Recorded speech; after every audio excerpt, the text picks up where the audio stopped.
Hello mga idol, please like, share and subscribe for more novel stories to uploads. Diyos ng Digmaan, JC Entertainment. Kabanata 261 hanggang Kabanata 270. Kabanata 261. Benefactor, bakit ka nandito? Na-misunderstood ko talaga ang intensyon mo sa zoo kaninang umaga. Akala ko hindi ka doktor at sa makatuwid, hindi ko alam kung paano gagamutan ang anak ko. Nakapagtataka, bumuti na ang binti ng anak ko ngayon dahil nakakatakbo na siya at tumalon. Dinala ni Mrs. Roy ang kanyang anak kay Jack pagkatapos ay hinimok ang kanyang anak, pumunta ka at magpasalamat sa tiyuhin na ito. Kung hindi dahil sa kanya, patay ka na. Salamat tito, ang galing mo. Gusto kong maging kasing lakas mo sa hinaharap. Salamat sa pagpapalaya sa mga tigre kung hindi ay patay na ako. Tumingin si Little Jake kay Jack, puno ng paghanga at paggalang ang kanyang mga mata. Ano? Huminga ng malalim si Kitten. Pagkatapos ay nag-aalalang nagtanong. Honey, isa ba ang benefactor na humawak ng 2 Siberian tigre sa bawat kamay niya na sinabi mo sa akin? Sabik na sabik si Kitten to the point na nanginginig ang boses niya.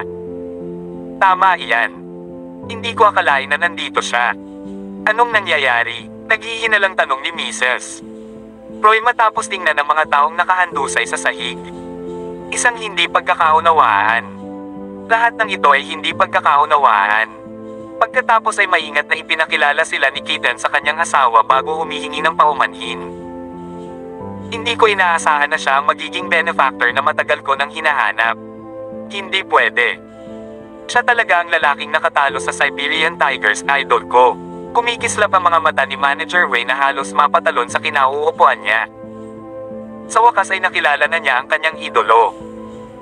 Ngayon, iisang idolo na lang ang natitira, ang pumatay sa mahigit 200 lalaki mula sa angkan ng Dragon God.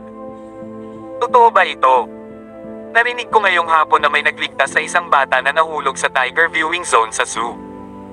Nakakatakot ang sitwasyon. Hindi ko inaasahan na ang batang iyon ay anak ng amo nitong establishmento. Bukod dito, ang taong nagligtas sa kanyang anak ay si Jack. Medyo napailing si Brittany.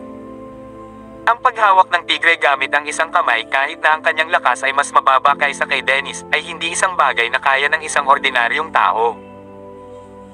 Tila si Jack na isang sundalo sa larangan ng digmaan sa loob ng 5 taon ay may ilang kakayahan na sapat na upang ituring na isang dalubhasa. Iyo'y muntik mo nang ipapatay kay Rocky ang benefactor namin. Kung hindi dahil sa kanya, ang anak natin ay nilamon na ng mga tigre. Galit na galit si Mrs. Roy, hinaila ang tenga ni Kitten. Aray, masakit. Mahal, pakiusap, pagaanan mo ang iyong pagkakahawak. Nasa labas kami ngayon. Di ba nangako ka na hindi mo ako ipapahiya sa publiko? Ang daming nanonood ngayon. Namula ang mukha ni Kitten sa sakit, nahulog ang kanyang tabako sa sahig habang nagmamakaawa siya. Nang masaksihan ang eksena, lahat ay natulala. Hindi nila inaasahan na siya ay henpek. Nagpalitan ng tingin sina Jack at Selena pagkatapos ay nagpakita ng kakaibang ekspresyon sa kanilang mga mukha. Pakiramdam ni Selena ay gamaan ang bigat sa kanyang puso. Mukhang hindi na niya kailangang mag-alala kung siya ay gaganapin dito ngayong gabi. Ano pa ang hinihintay mo? Humingi ng tawad sa aming benefactor. Dito sinusubukan mong maging kampyon sa iyong arena. Paano ka naging tanga? Binitawan ni Mrs. Roy ang mga tainga ni Kitten saka inilagay ang kanyang mga kamay sa kanyang balakang sa pag-aakalang isang nakakatakot na pose. Ito ay maliwanag na ang babaeng ito ay hindi isang taong maaaring pantayan ng isang normal na tao kapag siya ay nagtantrum. Sa wakas ay awkward na naglakad si Kitten patungo kay Jack at magalang na yumuko. Ako ay humihingi ng paumanhin. Ang lahat ng iyon ay hindi pagkakaunawaan. Hindi ko talaga alam na ikaw pala ang katulong na hinahanap ko para ipahayag ang aking pasasalamat. Kung hindi dahil sa iyong pagkilos, ang aking anak ay wala na. Siya lang ang anak ko. Pagkasabi nun ay inangat niya ang ulo niya at tumingin ng diretso kay Jack. Ang iyong bayarin para sa araw na ito ay mapapawalang bisa. Masyadong maliit ang $3 milyong na gantimpala.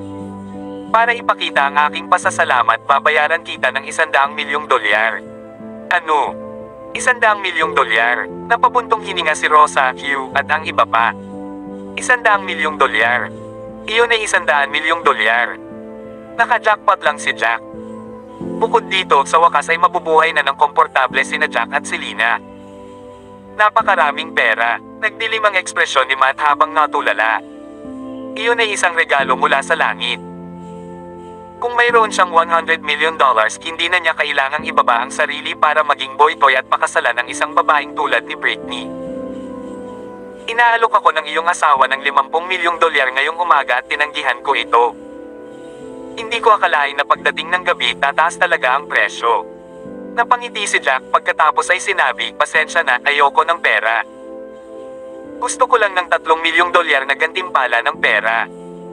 Kabanata 262. O aking Diyos, ito ay $100 milyong. Iyan ay $100 milyong. Talagang tinatanggihan niya ito para sa $3 milyong. Bobo ba siya? Sigaw ni Britney. Nabigla siya sa kaibuturan. Oo. Damn it, with $100 million, you are set for life. Bakit niya ito tinanggihan? Kung ako yun, siguradong papayag ako ng walang pag-aalinlangan. Nagtatakang bulalas din ni Matt, iniisip kong nasa panaginip ba siya.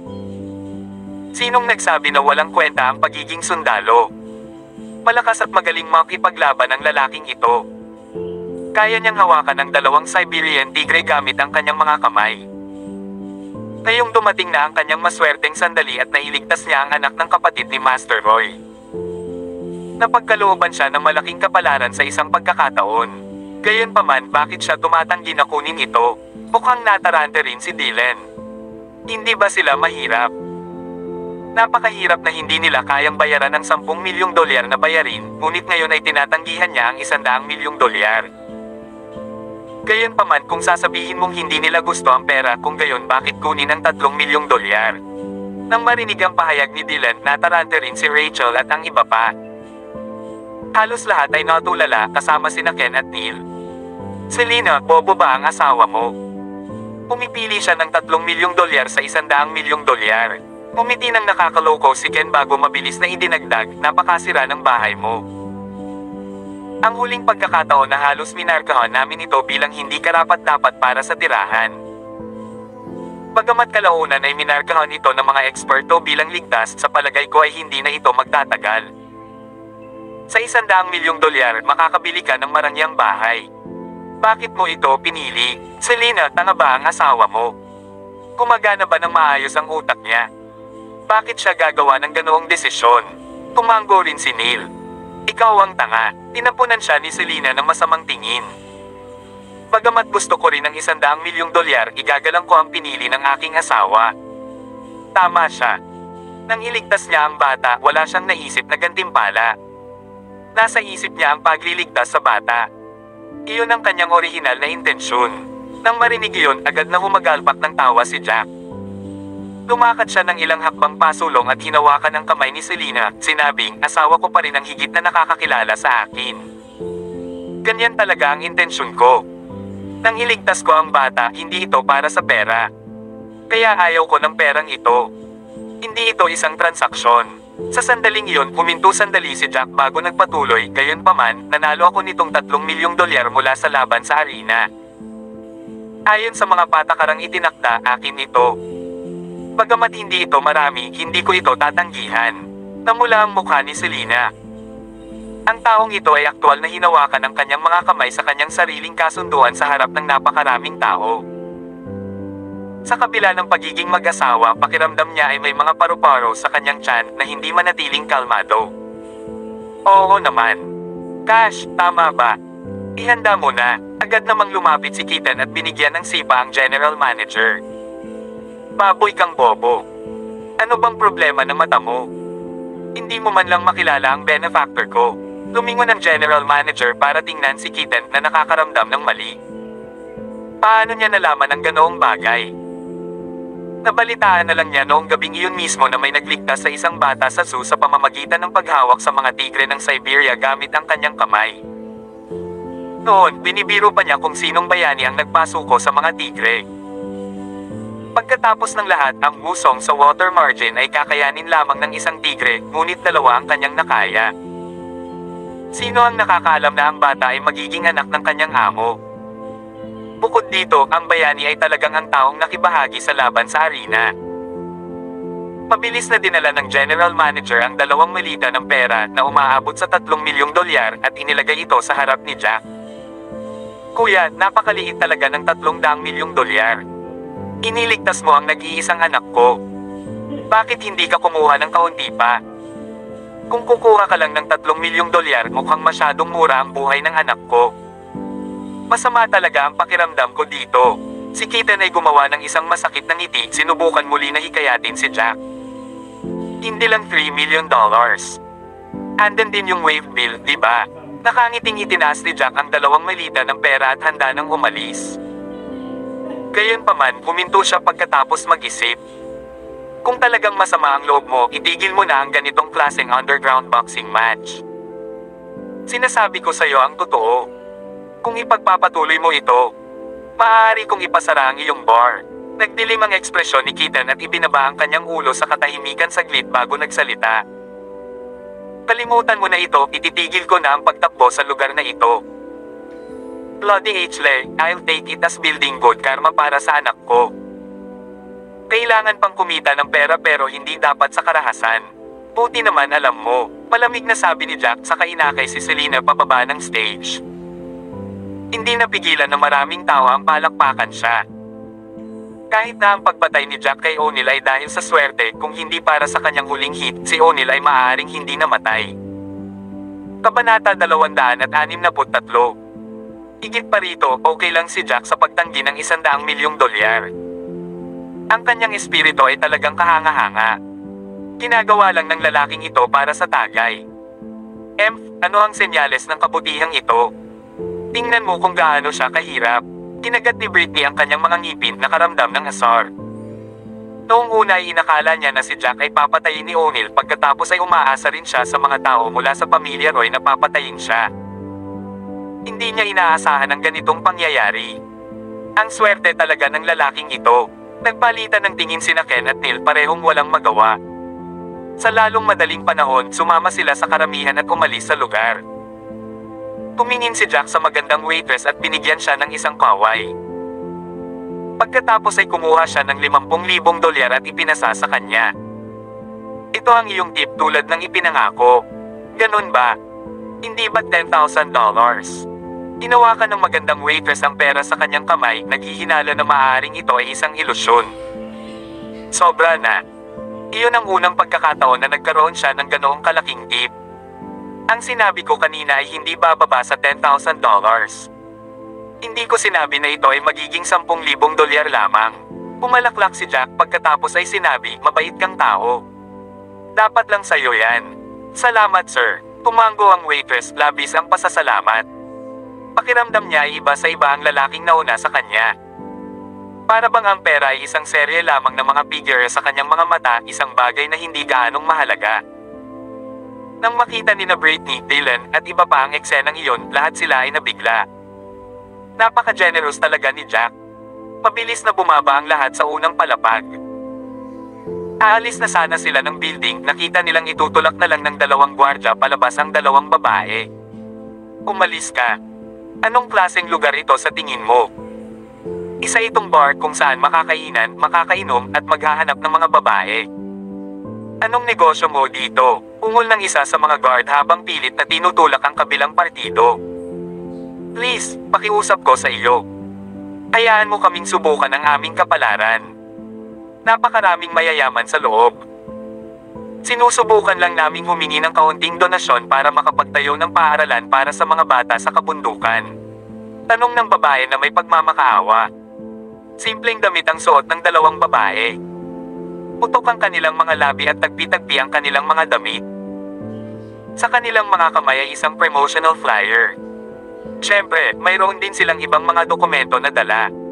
Kuya, mangyaring maging kawang gawa. Pumasok tayo at subukan. Ang elementarya sa aming lugar ay masyadong bumagsak at gumuho noong may thunderstorm kanina. Nauubusan na kami ng mga pagpipilian. Kaya naman kami ay umiikot sa pangungulekta ng mga donasyon. Kung hindi, walang mapag-aaralan ng mga bata. Tama iyan. Dear kuya, hindi talaga kami conmen.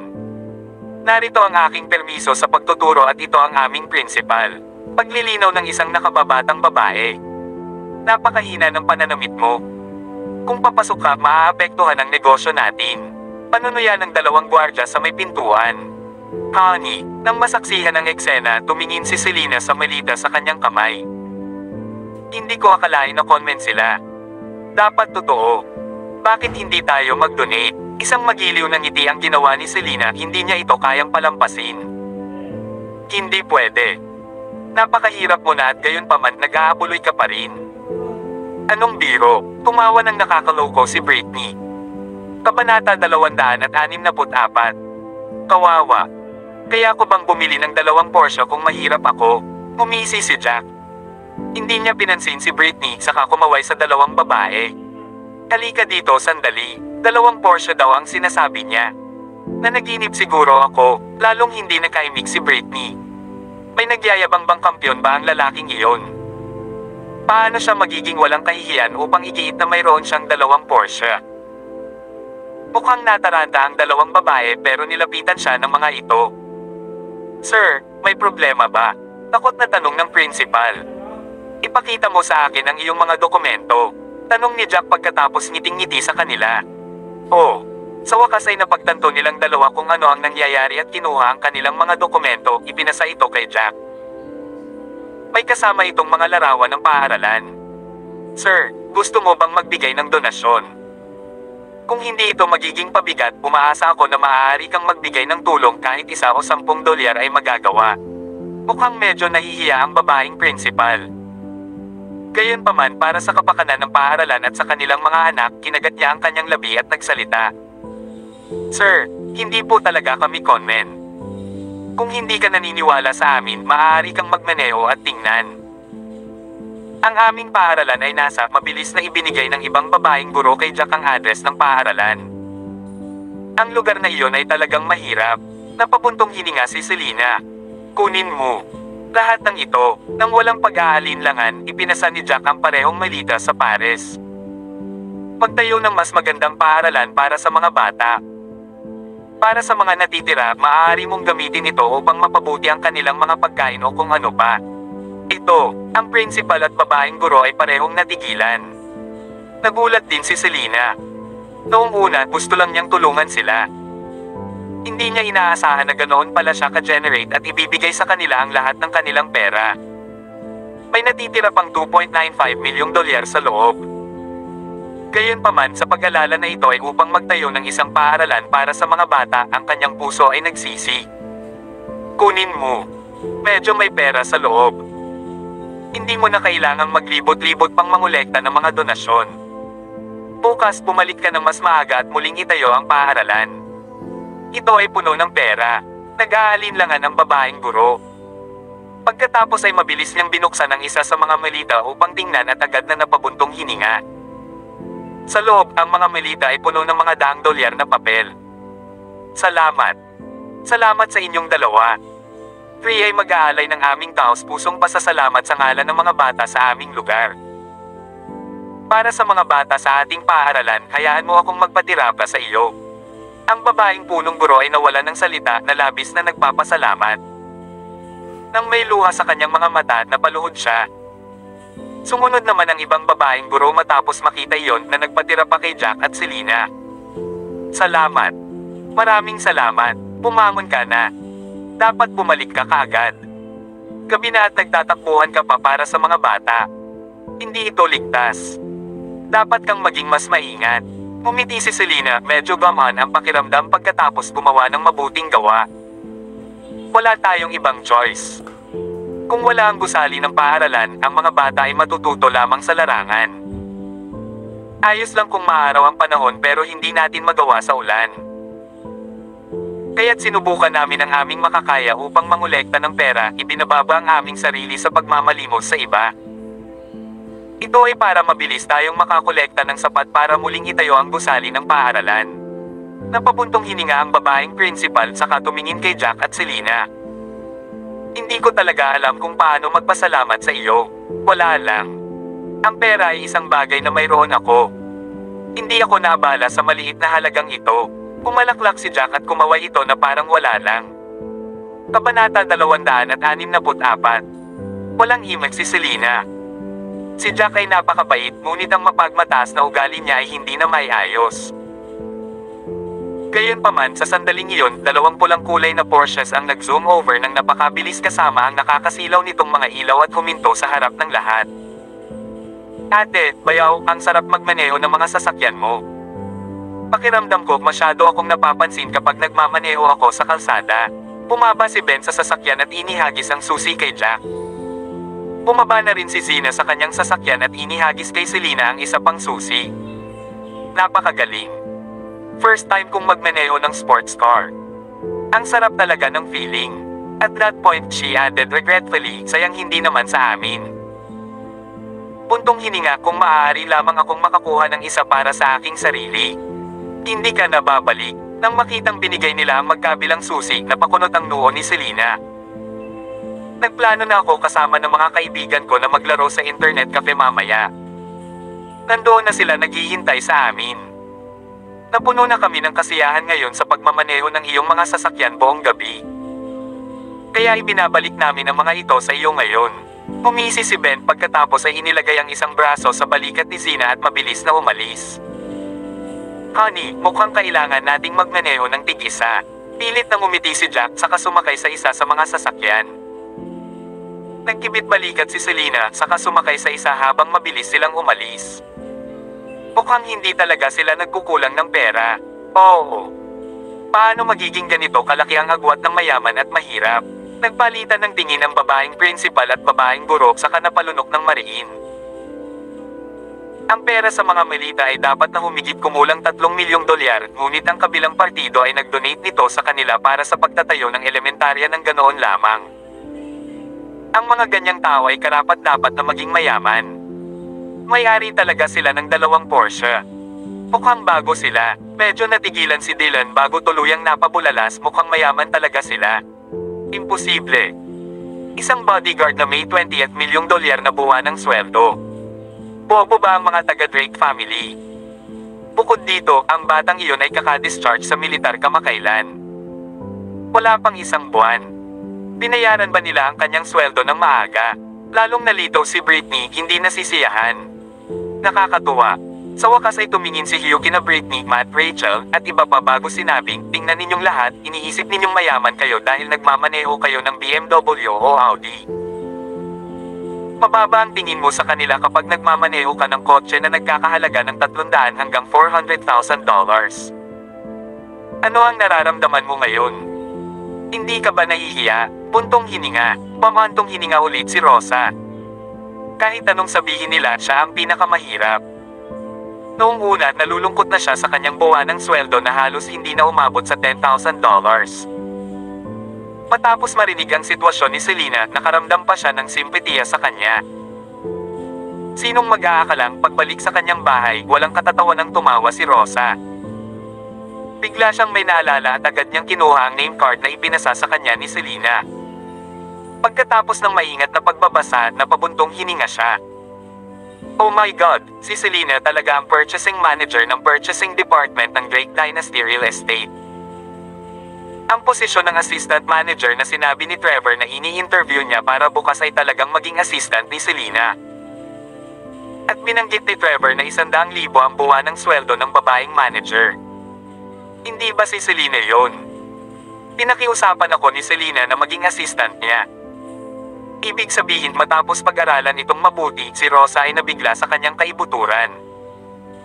Noong gabing iyon, maraming beses na kinukot siya ni Trevor si Selena. Ipinagmamalaki pa niya ang katotohanang may girlfriend siyang humila sa likod ng eksena. Mukhang hindi makukuha ni Trevor ang posisyong katulong sa susunod na araw. Ayon sa sinabi ni Trevor, ang sweldo ng assistant na ito ay dapat nasa $20,000 hanggang $30,000 kada buwan. Sa pag-iisip ng mataas na sweldo, tuwang-tuwa si Rosa at buong lakas niyang hinalikan ang name card. Tila dumating na ang kanyang pagkakataon para sa isang magandang trabaho. Selena, ang galing mo talaga. Ang taong tulad ni Trevor ay nararapat sa kanyang kapalaran. Kabanata 266. Jack, sa totoo lang, ang $100 million ay napaka-tempting. Kung tutuusin, sapat na ang pera mo para sa kaarawan ni Lolo kung kami ang kumuha. But come to think of it, hindi natin makukuha ang pera. Umuwi na sila at naligo. Nakatagilid na nakahiga si Selena sa kama habang nakatingin kay Jack na nakahandusay sa lupa habang nakangiti at sinabing, napagtanto kung pareho tayong para sa isa't isa. Minsan parang pareho lang tayo ng iniisip. Kung iniligtas ko ang bata para sa pera, kinuha ko na ito. Gayunpaman, wala sa isip ko ang pera nung iniligtas ko siya kaya hindi ko ito kukunin. Umiti si Jack at tumingin kay Selena na nakasuot ng sexing pantulog. Tapos sabi niya, honey, parang tulog na tulog si Kylie. Pwede ba kitang halikan? Agad na inikot ni Selena ang mga mata kay Jack, in your dreams. Pero may tanong ako sa'yo. Ano ang gagawin mo sa ninakaw na 3.8 milyon? Huwag kalimutan na nagtakda si nanay ng limitasyon sa oras para sa iyo. Nag-aalala, muli siyang nagsalita pagkatapos niyang magsalita.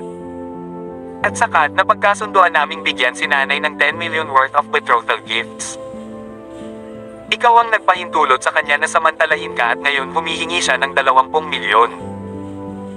Higit pa rito, kailangan mong bayaran si Ivan ng 10 milyong dolyar at mga regalong nagkakahalaga ng ilang 10 milyong dolyar. Kailangan mong maghanda ng 40 milyong dolyar sa kabuuan sa kaarawan ni Lolo. Paano ka makakahanap ng ganoon kalaking pera? Huwag kang mag-alala. May sarili akong paraan, sabi ni Jack na walang pakialam. Natapos siyang magsalita at pagkatapos mag-isip ng ilang saglit ay nagpatuloy siya, nga pala, hindi mo ba naisip na naghihinala si Zina? Paano kung mag-show tayo kasama ng mama mo? Ano sa tingin mo, nanay ko? Magtutulungan ba siya sa amin? Paano kung ayaw niyang makipagtrabaho sa atin? Nagulat si Selena.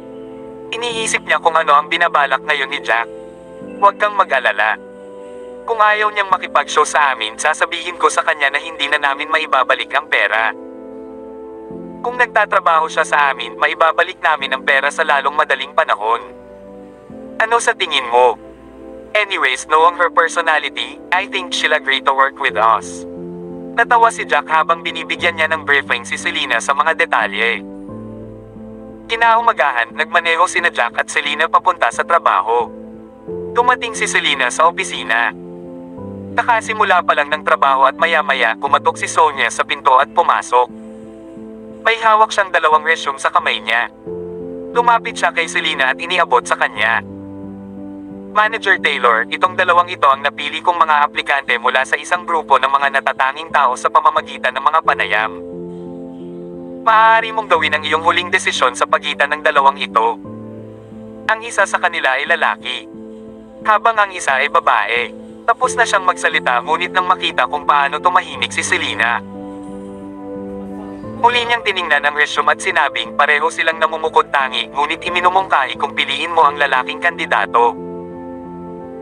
Kung tutuusin, mas magiging kapaki-pakinabang ang mga lalaki kung kailangan natin ng taong tutulong sa atin sa pag-inom sa mga business meeting kung saan may alak. Tsaka kagagaling lang niya sa ibang bansa. Ang kanyang pangalan ay Trevor Turner at siya ay napakahusay sa lahat ng aspeto. Tumango si Selena, kagagaling lang niya sa ibang bansa. Hindi masama talaga.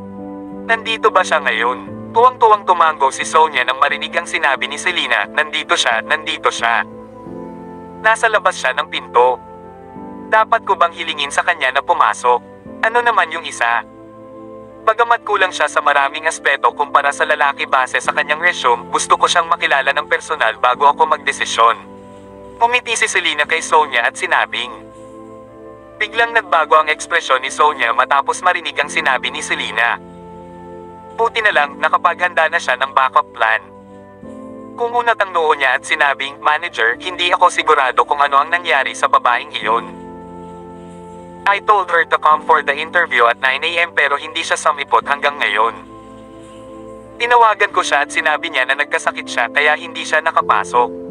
Lihim na napangiti si Selena. Baka maniwala siya kung hindi siya naging malungkot pagkatapos pumunta sa party na iyon kagabi. Talaga. Tatawagan ko siya. Kinuha ni Selena ang phone niya. At nabigla si Sonia. Ang numero ng telepono ay isang peking numero na kanyang ginawa. Hindi siya sigurado kung matutuloy ang tawag ni Selena. Bukod dito, peke rin ang resume. Ang tao ay hindi umiral. Hindi niya inaasahan na magiging interesado si Selena sa resume ng taong iyon. Kabanata 267. Anong mali? Hindi ka makatawag sa telepono. Tumilim ang mukha ni Selena sa pagtatanong kay Sonia. Tumibok ang puso ni Sonia habang awkward na ngumiti. Hindi, maaari mo siyang tawagan sa pamamagitan ng telepono. Kunwaring inilabas ni Selena ang kanyang telepono at nag-dial ng numero. In fact, she was actually calling Rosa. Hello, nandito ka na ba? May interview ka ngayon, remember? Nakaramdam ng hiya si Sonia. Hindi niya inaasahan na makakalusot talaga ang tawag ni Selena sa peking numero na ginawa niya. Gayunpaman, ayos lang kahit na kaya niya. Maaaring isipin ng tao sa kabilang dulo ng tawag na ito ay isang panloloko na tawag. Baka ibinaba na lang niya o sabihin kay Selena. Nasa pintuan ka ng kumpanya. Sige, dumiretso ka na lang mamaya. Ibinaba ni Selena ang tawag matapos sabihin ang isang pangungusap na iyon. Nasa may pinto siya at papasok na ngayon. Bakit mo sinabing may sakit siya at hindi makadalaw sa interview? Imposible yan. Nagulat si Sonia ngunit mabilis na bumalik sa kanyang katinoan. Baka nagkataon lang. Ang may-ari ng numero ay maaaring naghahanap din ng trabaho at dapat na dumalo sa isang panayam ngayon. Sa makatuwid, ito ay dapat na isang pagkakataon. Bakit imposible? Naisip ni Selena na nakakatuwa ang makita ang nagulat na mukha ni Sonia. Hindi, wala. Pwede dahil may babaeng nagngangalang Avril na nanloloko sa akin. Awkwardly laughed Sonia before speaking to Selena again. Manager, hindi maaasahan ang mga katulad niya. Hindi mo siya maaaring kunin. Alam ko kung ano ang gagawin. Ngumiti si Selena. Ang galing. Kumambo si Sonia ngunit nanunuya sa kanyang puso. Palihim niyang naisip na kahit gaano pa katagal maghintay si Selena ay hindi nalalabas si Avril dahil wala naman siya. Tingnan ko muna ang lalaking kagagaling lang sa ibang bansa. Umupo si Selena sa office chair niya. Sumandal siya sa likod, mukhang sobrang relaxed. Sige, natuwa si Sonia nang marinig niya ang sasabihin ni Selena. Agad siyang lumabas ng kwarto. Hindi nagtagal, bumukas ang pinto ng opisina at pumasok si Trevor sa kwarto. Isinara niya ang pinto at ngumiti habang sinasabi, "Hello manager." Inabot ni Trevor ang kanyang kamay para batiin ang manager na nasa harapan niya habang nagsasalita ito. Gayunpaman, natigilan siya sa kinatatayuan bago niya natapos ang kanyang mga salita. Pagkaraan ng ilang sandali, sinabi niya ang kanyang pagtataka, "Selena, bakit ka nandito? Anong ginagawa mo dito? Isa ka bang tauhan? Nasaan ang manager?" Nagkibit balikat si Selena. "Ito ang opisina ng manager at dito ako nakaupo. Ano sa tingin mo ang ginagawa ko dito? Ikaw ang manager." Hindi pwede. Hindi makapaniwala si Trevor. Kumikita ka ng 1,000,000 sa isang buwan at ang tinatawag nilang magandang manager. Nagulat ka ba? Tumawa si Selena. May nagyayabang tungkol sa kanyang sarili kahapon na tukoy na tiyak na makukuha niya ang trabahong ito. Sa tingin mo ba ay makukuha mo pa ang trabaho ngayon? Kabanata 268. Nagdilim agad ang ekspresyon ni Trevor. Gusto niyang magukay ng butas at tumalon dito. Nagyabang siya sa harap ng lahat kagabi. Sinabi pa niya sa lahat kasama na ang mga detalye ng kanyang taktika para makuha ang role. Hindi iyon ang pangunahing punto. Ang pinakamahalaga ay sinabi niya sa lahat na nakuha ng manager ang trabaho sa pamamagitan ng hindi tapat na paraan sa harap ni Selena. Dapat daw may kinalaman ng manager sa ilang secret affair sa young master ng pamilya ni Drake. Iyon ay kung paano niya nakuha ang trabaho at binayaran ng maayos. Hindi niya inaasahan na si Selena ang kausap niya kanina. Gayunpaman, si Trevor ay makapalang balat. Natawa siya at sinabing, "Selena, lasing ako kausap kahapon. Sana wag mong isipin ang nangyari. Magkaklase kami noon. Naniniwala ako na ako ang magiging pinakamahusay na kandidato para tulungan ka." Sa sandaling iyon, may kumatok sa pinto sa buong silid. "Pasok ka," tawag ni Selena sa pinto. Maya-maya pa ay pumasok si Sonia sa pintuan. "Manager, may isang tao sa labas na nagngangalang Rosa at pinilit niyang tawagan siya dito para sa isang interview." Imposible naman, di ba?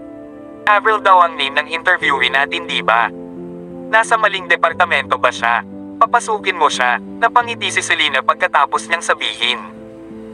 Maya-maya pa ay lumabas si Sonia na nalilito ang mukha at dinala si Rosa sa kwarto.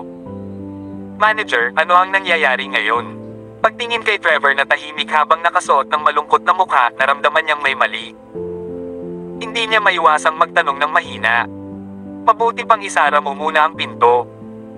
Mas mabuti kung hindi kami marinig ng ibang mga kasamahan.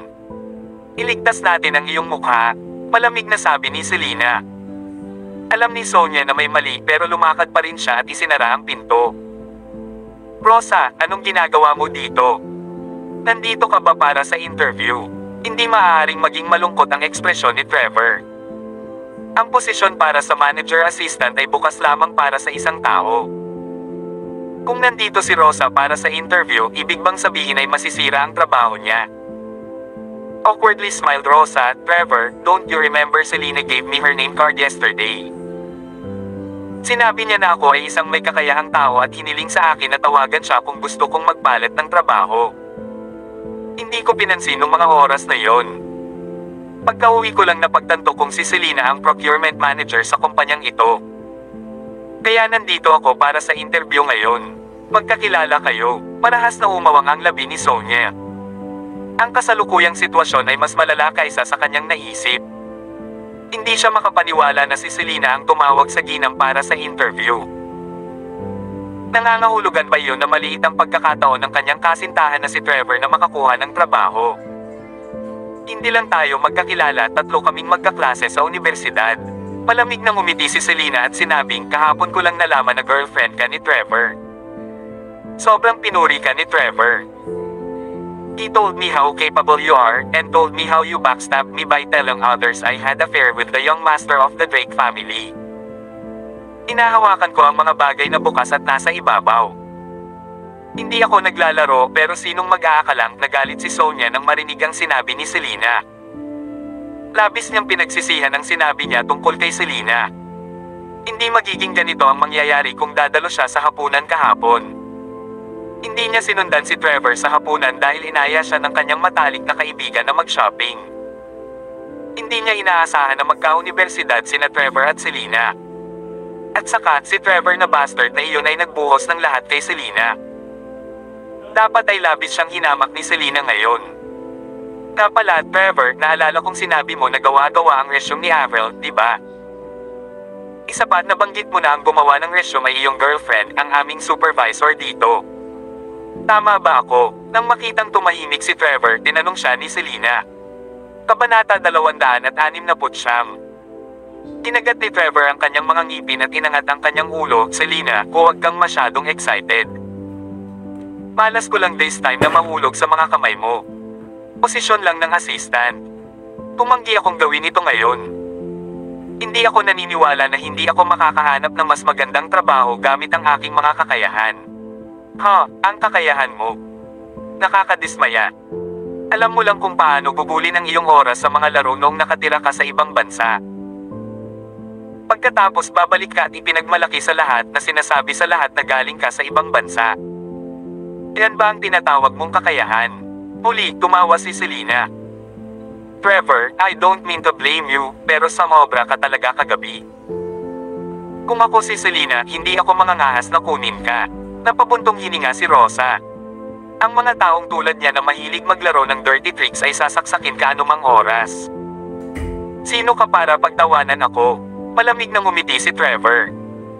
Nagmukhang masama ang kanyang mga mata habang malamig na sinabi, ako ay isang tao na mananagot sa aking ginawa.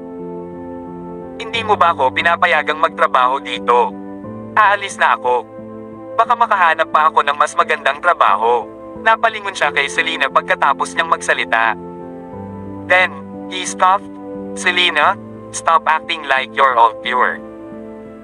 Sa tingin mo ba naniniwala ako na ang isang manager na tulad mo ay makakakuha ng $1,000,000 bawat buwan? Ang dating manager ay nakakuha lamang ng higit sa $100,000. Paano ka makakakuha ng $1,000,000? Ang ginagawa sa gabi ay lilito sa araw. Paano ka kikita ng napakarami ng hindi nakikipag-ugnay sa young master?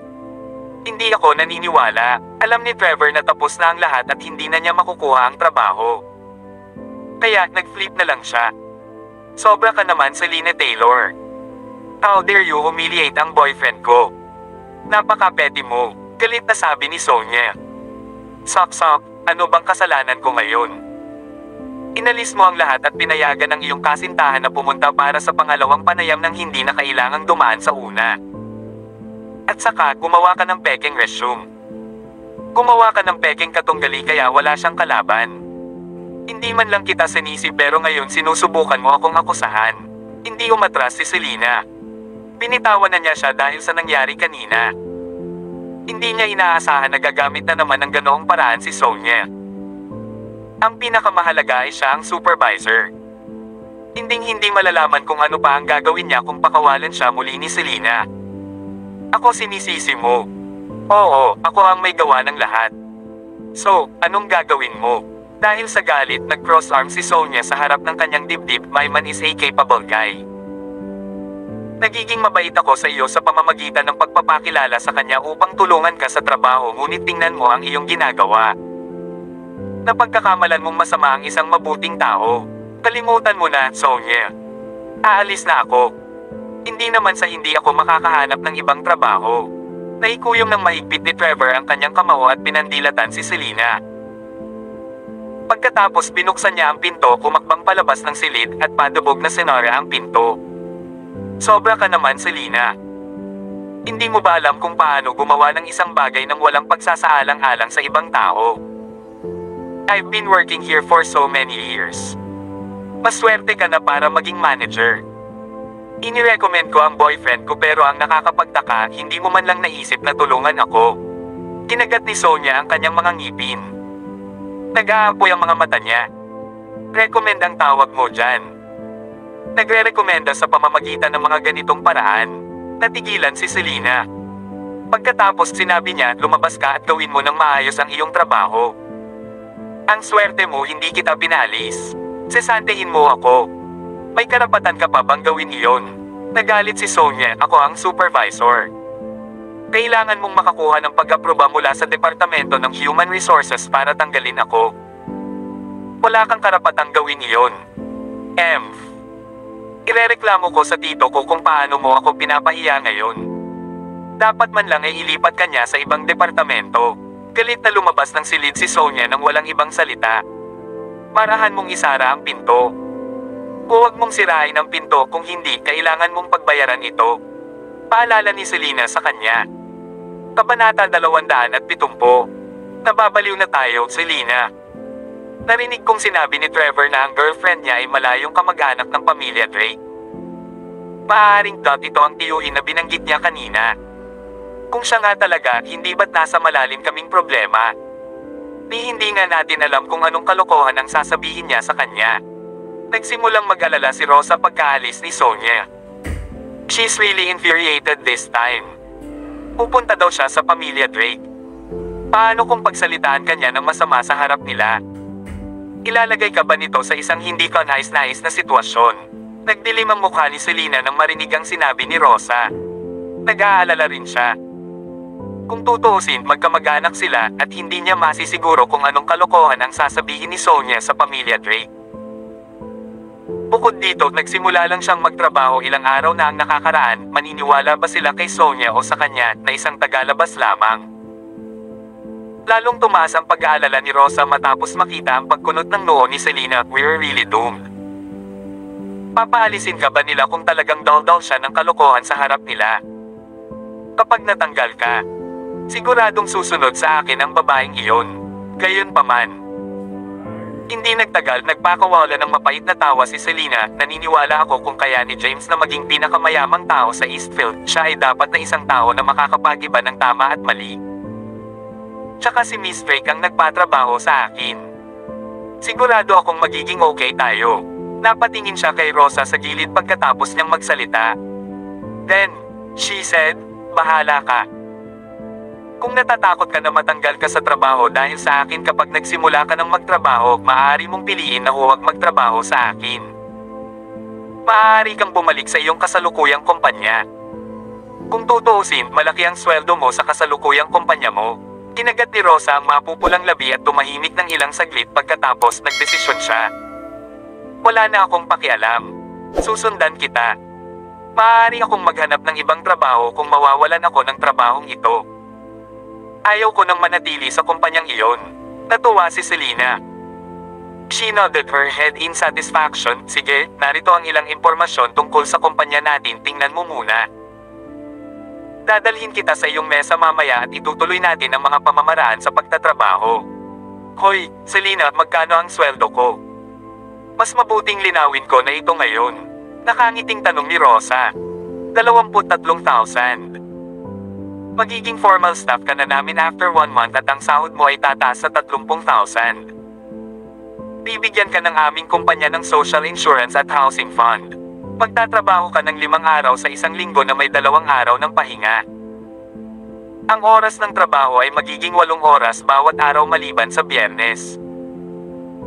Ikaw ay kinakailangan lamang na magtrabaho ng kalahating araw na 4 na oras sa Biyernes. Kailangan mo lang magtrabaho hanggang hapon. Napangiti si Selena habang ipinaliwanag ang mga benepisyo kay Rosa. Oh my God, nakakamangha ang benepisyong ibinibigay ng kumpanya. Ito ay ganap na pangarap kong trabaho. Ito ang palagi kong iniisip na dapat maging katulad ng trabaho. Kailangan kong palaging mag-overtime sa dati kong kumpanya. Kinailangan ko pang pasanin ang trabaho ng iba. Pagod na pagod ako. Sa sobrang tuwa ni Rosa ay sumugod siya at niyakap si Selena. Selena, maraming salamat.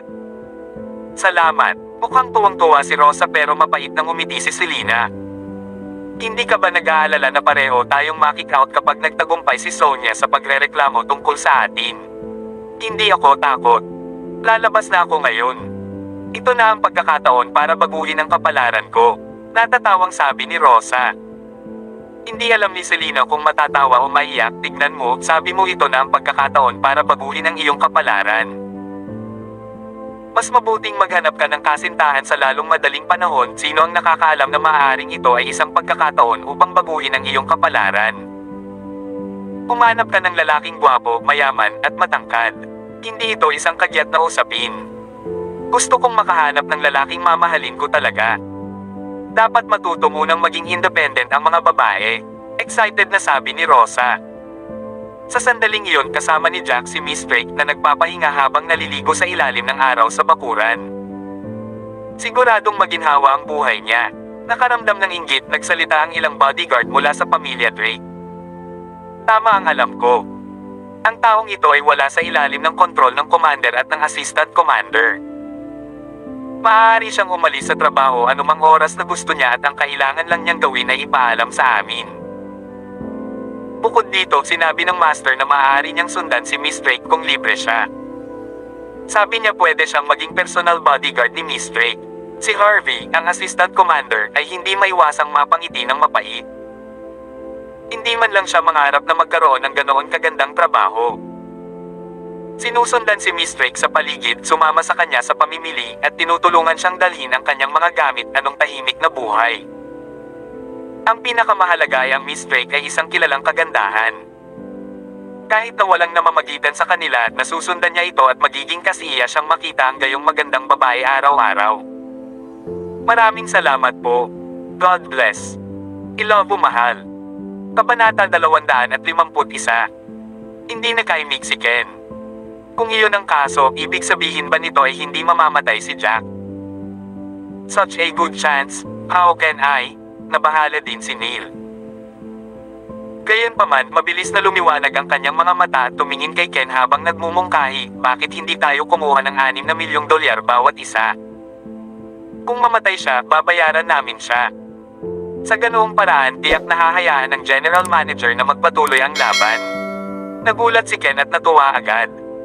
Siyempre, ang $6 na milyong bawat isa ay hindi masyadong marami. Kung mapapatay natin si Jack, kikita tayo ng malaki dito. Bloody H-le.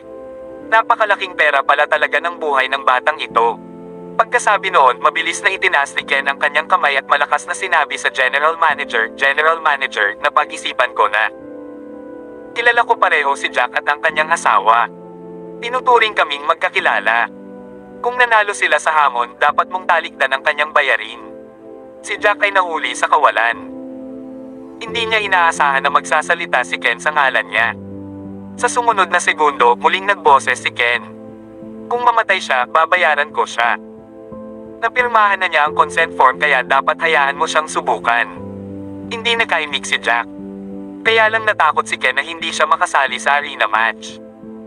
Seryoso ka? Nang marinig iyon, natuwa ang general manager dahil siguradong patay na si Jack at kailangan lang ng isang tao para sa kanya. Ayaw niyang makilahok si Jack sa laban dahil natatakot siya na walang sino man ang magbabayad ng bayarin pagkatapos niyang mamatay. Kahit na hindi makabayad ang lalaking ito, madakip man lang siya at maiharap sa kanyang amo. Mas mabuti pa iyon kaysa sa isang patay na tao. Hindi niya inaasahan na si Young Master Clark mula sa isang pangalawang klaseng aristokratikong pamilya ay gagawa ng ganoong kahilingan. Nagbigay ito sa kanya ng paraan palabas. Si Young Master Clark kaya ay handang bayaran ang bayarin pagkatapos niyang mamatay. Ang gandang lalaki. Samantala, naging pangit ang ekspresyon ni na Brittany at Matt. Inihiling nila na mapatay si Jack at iniwan si Selena na hindi makabayad ng bayarin na pananatilihin siya. Ngayon ay nabigo ang kanilang mga plano. Kung namatay si Jack, may tutulong kay Selena na makaalis dito. Sa lalong madaling panahon, si Matt ay tila natauhan at ngumiti.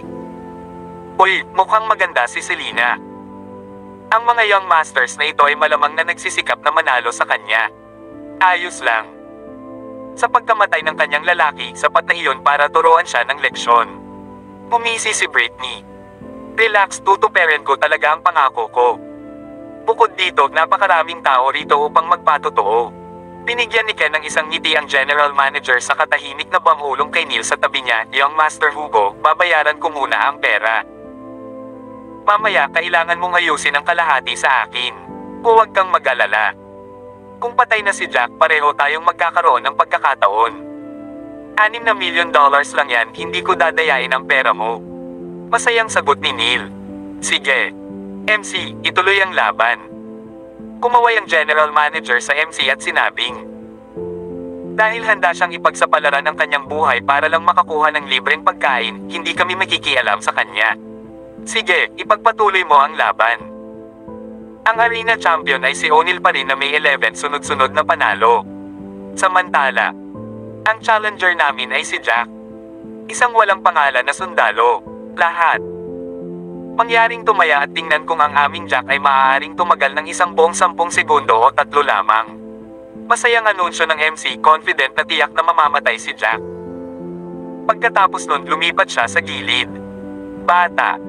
Papunta na ako. Pumagalpak ng tawa si O'Neil habang humahakbang patungo kay Jack. Hayaan mo akong tanggayan ka ng isang suntok. Kabanata 252. Si O'Neil ay may mapaglarong hitsura sa kanyang mukha. Kung titignan ang pangangatawan ni Jack ay parang mas maliit pa siya kay Dennis. With that, hindi man lang niya nagawang seryosohin si Jack. Gayunpaman, habang si O'Neil ay halos 1 metro ang layo mula kay Jack, bigla siyang kumilos. Tumalon siya sa isang iglap at itinaas ang kanyang kanang paa at nagpadala ng isang malakas na sipa sa leeg ni O'Neil. Ang hindi nakikita ay ang maikling kislap ng liwanag na dumating at nawala sa isang iglap. Tila nahuli siya ng tuluyan sa pag-atake ni Jack. Hindi sapat na mabilis na tumugon si O'Neil. Tinamaan na siya ng sipa kasabay ng pag-unat ng mga kamay niya paharap. Kasabay nito, marahang lumapag si Jack sa kanyang kinatatayuan, nakatalikod ang mga kamay. Siya ay tila napaka-carefree at relaxed. Ikaw, naramdaman ito ni O'Neil. Ang kanyang cervical vertebrae ay nabali sa isang iglap sa pamamagitan ng sipa. Gayunpaman, hindi iyon ang pinaka-nakakatakot. Ang hindi nakikitang agos na iyon ang bumaon ng malalim sa kanyang katawan mula sa kanyang leeg. Ang daloy ng enerhiya na iyon ay lubhang pabago-bago. Sa lahat ng loika, ito ay dapat na sumabog matagal na ang nakalipas. Gayunpaman, ito ay tila pinaghihigpitan ng isang bagay, sumasabog lamang kapag naabot nito ang mga partikular na lokasyon. Ang tiyan, dibdib, at 12 iba pang bahagi ni O'Neil ay bumukas na tumalsik ng dugo sa lahat ng dako. Tumura siya ng isang subo ng dugo bago dumiretso sa sahig ng arena. Ano? Ang mga naghihintay na makitang mapatay si Jack ay natigilan.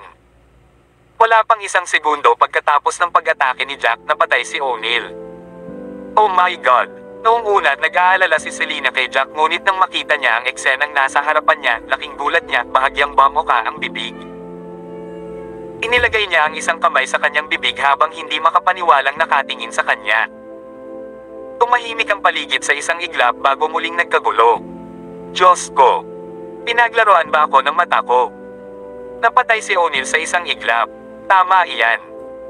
Paano namatay si O'Neil bago pa man siya makakilos? Imposible. Kahit si Marshall Dennis ay hindi kalaban ni O'Neil ngunit pinatay siya ng batang ito sa isang sipa. Maraming tao ang nagsimulang sumigaw ng malakas. Kahanga-hanga. Si O'Neil ay anak ng Abtert na pumatay ng napakarami sa ating mga tao. Nararapat siyang mamatay. Napakaganda ng lalaking ito ni Jack. Oo, hindi ko ine-expect na ganito pala ang lakas niya. Talagang nagawa niyang patayin si O'Neil sa napakaikling panahon. Ang ilan sa mga manunood ay masigasig na naghiyawan. Oo, nanalo siya. Gumaan ang pakiramdam ni Hio at Rosa. Hindi nila ninais na mabalo muli si Selena pagkatapos na sa wakas ay bumalik ang kanyang asawa mula sa larangan ng digmaan. Napakaganda ng asawa ni Selena. Diyos ko, ang lakas niya ay mas dakila pa sa isang Marshall. Excited din si Dylan. Motherfucker, patay na sa wakas ang sinumpaang Amerikanong iyon. Ay imposible. Napatulala si Neil at Ken. Inaasahan nilang makita ang pagkamatay ni Jack at si Selena na umiiyak. Iyon ay magbibigay daan sa kanila na kumuha ng pagkakataon na aliwin siya. Maaaring naantig pa si Selena sa kanilang mga aksyon na nagbibigay sa kanila ng pag-asa. Hindi nila inaasahan ang pagliko ng mga pangyayari. Nanalo siya. Napatras ng ilang hakbang ang general manager, hindi niya natanggap ang resulta. Nangako si Young Master Clark na babayaran ang bayarin kapag natalo si Jack. Kabanata 253. Gayunpaman, ngayong nanalo si Jack sa laban, hindi na kinailangan ni Young Master Clark na tumulong sa pag-aayos ng bayarin. Sa katunayan, ayon sa mga alituntuning itinakda noon, kailangan nilang iwaksi ang bayarin ni Jack at bayaran pa siya ng $3 milyong na pabuya. General Manager, for this matter. Hindi namin inaasahan na mananalo siya. Mukhang nakaipon lang tayo ng pera. Nakangiting sabi ni Ken sa kabila ng pagkadismaya sa kaibuturan. Ngumiti si Jack nang walang pakialam at kumaway kay Ken. Salamat Young Master Clark sa pagbabantay sa likod ko para makalaban ako ng walang pag-aalala. Walang anuman. Pagkakilala tayong lahat at kaibigan ko pa nga si Selena. Sabay tawa ni Ken na parang may mabuting pakikitungo kay Jack. Malamig ang ekspresyon ng mukha ni Selena habang nanatiling tahimik. Noong nakaraan, dinala ni Ken ang kanyang sarili na parang isang maginoo. Tinuring pa niya ito bilang isang tunay na kaibigan. Gayunpaman, mula nang ang taong ito ay pumunta sa kanyang bahay at sinubukang pilitin itong give-in, sa wakas ay nakita na niya ang dalawang mukha na katauhan na ito. Bukod dito, ang kanyang pagpayag na bayaran ang bayarin para kay Jack ay may lihim na motibo. Una, ito ay upang ipagpatuloy ng general manager ang laban upang mamatay si Jack. Pangalawa, ito ay upang makapuntos ng brownie sa kanya. Ang bayarin ay umabot ng higit sa $10 milyong pagkatapos ng lahat. Kung siya ang nagbayad ng bill, baka nahawakan talaga ang ibang babae at itinapon ang sarili sa kanya. Sa kasamaang palad, hindi lamang maganda si Selena ngunit biniyayaan din siya ng katalinuhan. Matagal na niyang nakikita ang panloloko ng kabilang partido. Napakalakas. Napakalakas mo. Jack, ikaw ang aking bayani. Naluluha ang chubby na manager na si Wayne. Napakagaling mo sa pagligtas sa idol kong si Dennis. Ngayon isa ka na rin sa mga idolo ko. Nang marinig iyon, nalilito si Jack kung paano tutugon. Paano nga ba siya naging idol ulit? Kuya Dennis. Inanap siya ng ilang lalaki na kamukha ng mga kaibigan ni Dennis at mabilis na tumakbo paakyat sa stage ng arena. Kuya Dennis, okay ka lang? Masyadong matindi ang mga sugat mo. Ano ang dapat nating gawin? Tumawag ka ng ambulansya. Dapat makayanan niya ito, sumingit ang isang babae. Hindi na kailangan yan. May gamot ako dito. Hayaan mo na lang siyang kunin iyon at iuwi para gumaling. Lumapit si Jack at yumuko kay Dennis, naglagay ng black medicinal pill sa palad niya. Hinawakan ng mahigpit ni Dennis ang tableta at tumingin kay Jack na duguan ang mga mata. 3. Napahiya ko ang ating Daxio military. Isave ang iyong mga salita. Bumalik ka lang at gamutin ang iyong mga sugat. Hindi mo pinahiya ang aming militar ng Daxia sa halip ay pinarangalan kami. Ang iyong espiritu ng kawal ay walang patid. Tayong mga sundalo ay dapat laging lumalaban hanggang sa huling sandali. Kailangan nating sumulong kahit hanggang sa ating kamatayan. Isang ngiti ang ibinigay ni Jack kay Dennis bago tuluyang tumayo. Kumuha siya ng sigarilyong white sand at sinindihan ito. Kuya Dennis, tatawag na ba tayo ng ambulansya? Maasahan ba ang gamot na ito? Tanong ng isang lalaki na nakakunot ang noo. Pagtatrabaho ito. Iuwi mo na lang ako. Inilagay ni Dennis ang tableta sa kanyang bibig at nilunok iyon. Alam niya sa kanyang puso na si Jack, ang Supreme Warrior, ay hindi lamang mahusay na kumitil ng buhay, ngunit pareho ring mahusay sa pagliligtas sa kanila. Sa larangan ng digmaan, napakaraming mga sundalo ang na-diagnose na hindi na makaligtas, ngunit lahat sila ay binuhay muli ni Jack. Iyon ang dahilan kung bakit nagkaroon ng isa pang hindi gaanong kilalang titulo ang Supreme Warrior, Supreme Healer. Ang lalaking tulad niyan ay karapat-dapat na sambahin ng lahat ng militar ni Daxia. Nadala tuloy si Dennis. Nang mga sandaling iyon ay namumula na ang mga mata ni Selena at hindi na niya napigilan ang sarili. Nagmamadali siyang umakyat sa entablado at tumakbo sa mga bisig ni Jack, pinunasan ng kanyang sexing labi. Ang galing mo. How dare you give me a scare like that? Dito ko iniisip na baka hindi kanya kakampi pero napakalakas mo pala. Honey, nasabi ko na sayo. Madaling patayin ang basurang ito. Tumawa si Jack pagkatapos ay tumingin sa General Manager at sinabing, General Manager, tutuperin mo ang iyong mga salita, tama ba? Kailangan mong i-wipe ang aming bill. At saka, ang $3 milyong na reward na iyon, gusto ko ng cash. Kabanata 254. Saglit na umitim ang mukha ng General Manager. Ito ay hindi isang simpleng 10 o $20,000, ngunit $12 milyong. Higit pa rito kung hindi para sa naunang diskwento, ito ay higit sa $14 milyong. Kung tinalikuran niya ang bayarin na iyon at nagbayad pa rin ng $3 milyong, hindi lang ito isang kalugi, kundi isang malaking hit para sa kanyang negosyo.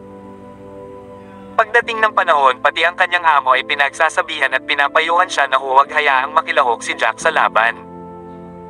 Gayunpaman, pagkatapos ng ilang pag-iisip, mabilis siyang napangiti. Ano ang tungkol dito, kapatid? Makakarating tayo sa isang kompromiso. Sobra lang ang gastos mo. Ang mga gumastos ng kanilang pera dito. Kabilang ang mga customer na nag-book ng isang pribadong lockery hall para sa kanilang sarili, ay kailangan lamang magbayad ng humigit kumulang $1 hanggang $2 milyong. Hindi mo ba naisip na medyo over the top na i-wave namin ang napakalaking bill para sa iyo bilang isang bagong customer?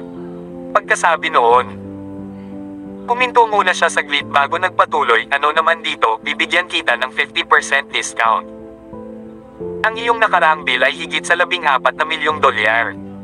Bibilhin ko ito para sa iyo sa $14 milyong. Idagdag ang 50% diskwento, $7 milyong lang ang kailangan mong bayaran. After that, he reconsidered and added, of course, we'll be giving you the reward. Ang pagbabawas ng $3 milyong mula sa iyong premium pera, kailangan mo lang kaming bayaran ng $4 milyong. Ano? Matapos gumastos ng humigit kumulang $14 milyong, $4 milyong na lang ang kailangan niyang bayaran. Hindi ba't napakalaking benepisyo para sa mag-asawang iyon? Sa kabila ng kwarto, nakasimangot si Matt.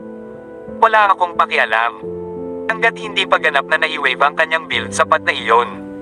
Wala akong pakialam kung $14 million or $4 million. Hindi makakapagbayad si Jack. Hanggat hindi siya makakabayad, ganoon din ang kinalabasan. Napatawa si Britney, matigang naghihintay na bugbugin ng amo si Jack at Selena hanggang mamatay. Anong biro? Tumawa si Jack nang marinig ang mungkahi. Lampas $10 million lang. Hindi naman sa hindi ko kayang bayaran. Gayunpaman, dahil naglagay ka ng ganoong panuntunan, dapat mong igalang ito. Ang ipinangako mo ay i-waive ang bill kung manalo ako sa laban, ngunit hindi mo sinabi kung magkano ang iyong i-waive. At saka, ang 3 milyon na iyon ay isang premyong gantimpala na dapat mong bayaran sa akin. Ito ay isang usapin ng mga prinsipyo. Nagdilim agad ang ekspresyon ng General Manager. Anak ko, huwag mong pahirapan ang mga bagay pagkatapos kitang bigyan ng paraan. Ito ang aming teritoryo at ang aming kampiyon sa arena ay isang taong gumastos kami ng maraming pera upang umupa, ngunit narito ka at ipapatay siya. Napakabukas palad sa amin na hindi ituloy ang bagay na ito sa iyo. Ano ito? Sinusubukan ng mahusay na Lotus Bar and Lounge na bumalik sa isang pangako. Si Jack ay walang kibo, nakatitig ng diretso sa kabilang partido. Gayunpaman, medyo natakot si Selena. Pagkatapos ng lahat, ang bar ay may isang malaking tagapagtaguyod, isang primera klaseng aristokratikong pamilya sa likod nila. Kung hindi, ang mga mayayamang bata sa kanilang paligid ay hindi tumahimik at tahimik na nanonood sa halip na tumayo para sa kanila. General Manager, paano ito? I-waive mo ang bill at iiwan ko ang reward. Makakarating tayo sa isa pang kompromiso. Kunin mo ito habang ginagamit natin itong $3 milyong para bayaran ang mga gastusin ngayong gabi. Paano naman? Maingat na tanong ni Selena habang humakbang pasulong sabay hila sa manggas ni Jack. Nananaginip ka ba? Pumalaklak ang general manager pagkatapos ay sinabi, sa pagkamatay ng kampiyon sa arena, alam mo ba kung gaano kalaki ang kawalan na makukuha natin? Isa pa, hindi patas ang laban kanina. Walang kwenta. Kabanata 255. Unfair. Nagsalubong ang kilay ni Jack. Sa harap ng lahat, sa napakaraming saksi, sinasabi mo sa akin na ito ay hindi patas. Unexpectedly, the general manager retorted, syempre unfair. Si Dennis Howard ay isang marshal. Matagal na niyang inaaway si O'Neill. Bagamat nanalo si O'Neill, maaaring natamo niya ang malubhang pinsala. Maaaring ang kanyang panloob na pinsala ay hindi kumilos ng mas maaga. Sa puntong iyon, huminto sandali ang general manager bago nagpatuloy, ikaw, sa kabilang banda, ay nasa iyong tuktok at hinahamon ang isang nasugatan na lalaki. Sa tingin mo ba makatarungan iyon? Hindi ko akalain na mapapatay mo siya kung hindi siya nasaktan. Hindi nakaimik si Jack. Ang taong nasa harap niya ay medyo maparaan kung hindi ay hindi siya ang general manager. Ang kanyang katusuhan ay higit pa sa iba na tila nagpapahintulot sa kanya na iikot ang mga kasinungalingan sa katotohanan. Tinampal ni Neil ang sariling noo na liwanagan. Tama, dapat ganoon. Ang batang ito ay tiyak na nakakuha ng isang stroke ng swerte. Gaya nga ng sabi ko, ordinaryong sundalo lang siya. Paano kaya niya matatalo si O'Neill? Kahit si Dennis ay hindi katugma kay O'Neill, lalo na ang taong ito. With that, biglang naging center of attention si Neil. Pagkatapos ay inilagay niya ang isang kamay sa likod niya at bahagyang itinaas ang kanyang ulo habang nakangiti, isipin mo ang nangyari kanina. Isang sipa lang ang ginawa ni Jack sa leeg ni O'Neill. I don't think O'Neill, with his physique, mamamatay sa isang sipa lang, di ba? Oo, mukhang tama. Nang makakita ng pagkakataong kunin si Jack, agad na sumingit si Ken. Pagkatapos ay idinagdag ni Neil, higit pa rito, ang katawan, dibdib, at tiyan ni O'Neill ay tinamaan lahat ng mahusay na Marshal Dennis bago ang laban. Nagkataon, iyon ang mga spot na bumukas. Ano ang sinasabi nito sa atin? Ito ay nagpapatunay na ang pag-atake ni Marshal Dennis ay ang pumatay kay O'Neill. Nang marinig iyon, binigyan ng malaking thumbs up ng General Manager si Neil. Talagang matalino si Young Master Hugo. Ayon, naramdaman ko na rin na parang may sira pero hindi ko mailagay ang daliri ko. Sa wakas naiintindihan ko na ngayon. Oo naman. Ganun dapat. Nakaramdam din ako ng kakaiba. Paano siya mamatay sa isang sipa lang sa leeg? Mas maaga, si Marshal Dennis ay naglabas ng napakaraming mabangis na pag-atake na dumapo sa O'Neill, ngunit nagawa niyang makayanan ang lahat. Ito ay nagpapatunay na ang tibay ni O'Neill ay talagang mahusay. Si Jack naman kulot nowhere near Marshal Dennis. Paano mapatay ng isang sipa niya si O'Neill? Kaya nga dapat si Marshal Dennis ang pumatay kay O'Neill. Napakaswerte ng Jack Todd na ito. Tumalon si Britney, nakaramdam ng kasiyahan. Sa gayon, kahit na ang mga nag-aakalang mas malakas si Jack kaysa kay Dennis ay nagsimula ng kanilang sariling mga talakayan. Naramdaman nila na napakaswerte ni Jack. Kahit na hindi pa siya pumasok sa arena, maaaring biglang bumukas si O'Neill. Kaya naman sa kanila, si Dennis ang pumatay kay O'Neill habang si Jack ang maswerteng isa. Umasim din ang ekspresyon ni Selena. Naramdaman din niya na may mali. Bagamat malakas si Jack, hindi ito dapat higit pa sa isang marshal.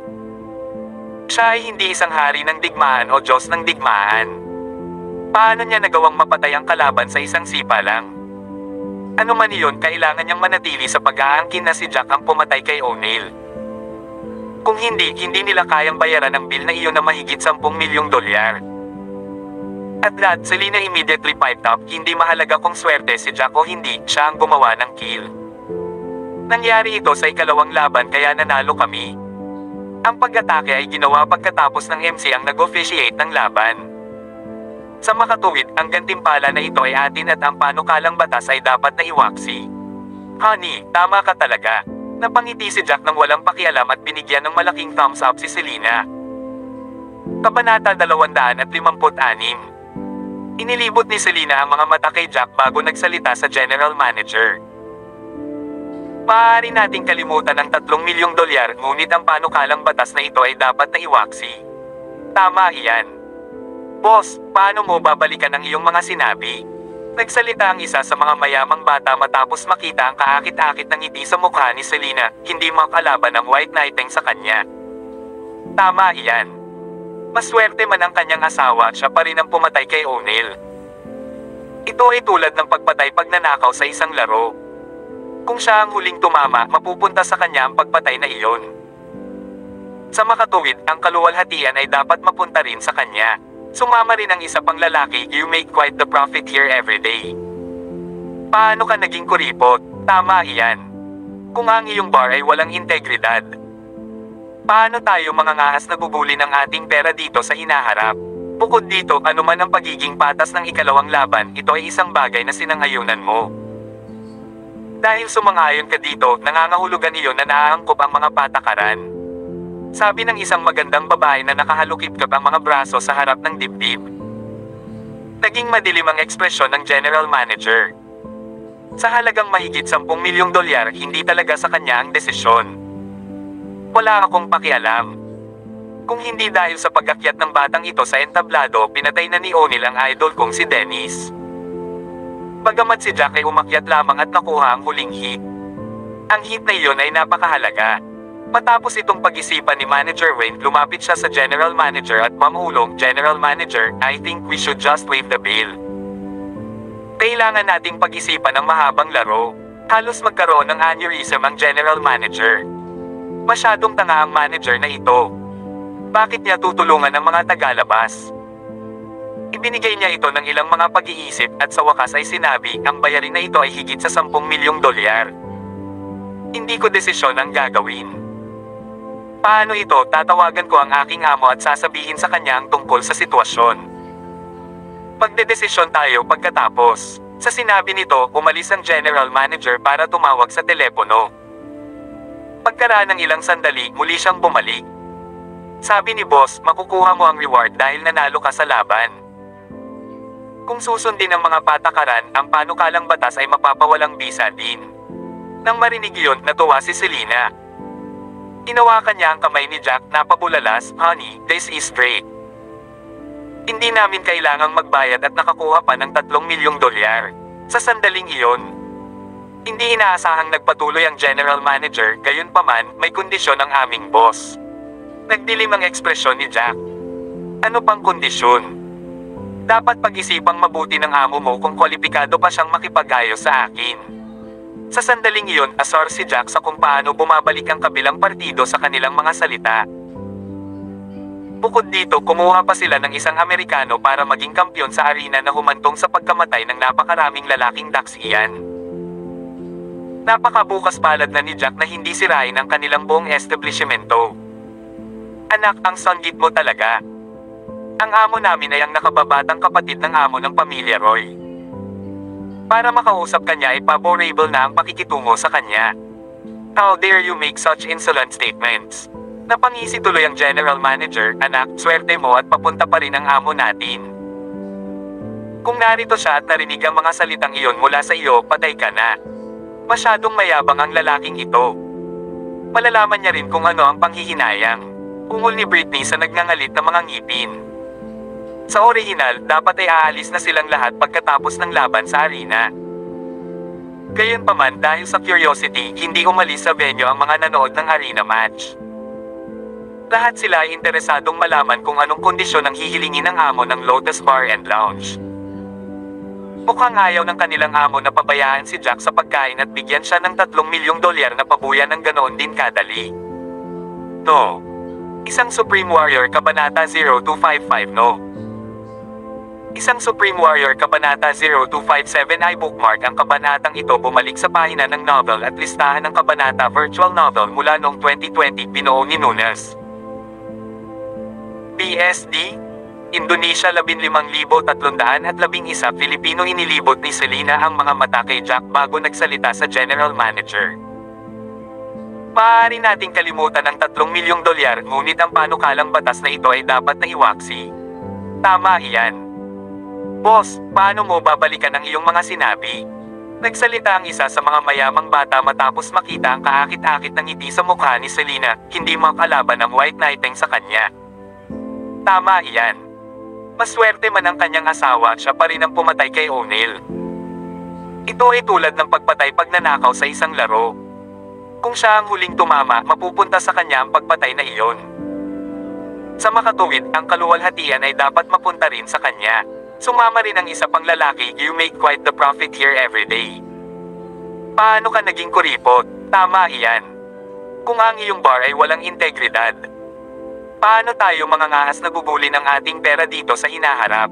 Bukod dito, anuman ang pagiging patas ng ikalawang laban, ito ay isang bagay na sinang-ayunan mo. Dahil sumang-ayon ka dito, nangangahulugan iyon na naaangkop ang mga patakaran.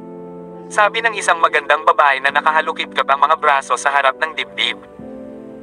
Naging madilim ang ekspresyon ng General Manager. Sa halagang mahigit $10 milyong, hindi talaga sa kanya ang desisyon.